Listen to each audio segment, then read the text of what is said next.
నమ్మకము, విశ్వాసం ఉండాలి. నిరీక్షణ లేని ఇతరుల వలె మీరు దుఃఖపడద్దు అని తెస్సలోనికలో రాసి ఉంది. ఎందుకు ఆ మాట వ్రాసినాడంటే, మనకు ఒక నిరీక్షణ ఉంది.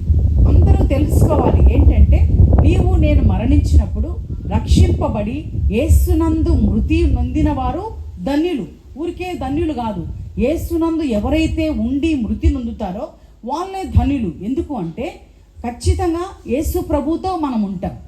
మన యొక్క ఆత్మకు అక్కడ రక్షణ ఉంది, మన ఆత్మకు అక్కడ ఒక నిలయం ఉంది. నా తండ్రి ఇంట అనేక నివాసములు కలవు, అక్కడికి మీరు వస్తారు. ఆయన మన కోసం ఇప్పుడు ఇక్కడ చూడు ఎంత ఇల్లులన్నీ కట్టుకుంటా ఉన్నాం కదా మన కోసం. అలాగే మన కొరకు మంచి మంచి ఇల్లు కట్టి ఉంచాడు దేవుడు. ఆ ఇంటిలో మనల్ని ఉంచడానికి కోసం దేవుడు ఆయన కట్టి ఉంచాడు. అందుకే దేవుడు అంటా ఉన్నాడు, మరలా మీరు మీ వారిని చూసుకుంటారు. మళ్ళా మనం ఏం చేస్తాము, ఇప్పుడు నేను చనిపోయినా అన్న దేవుని దగ్గర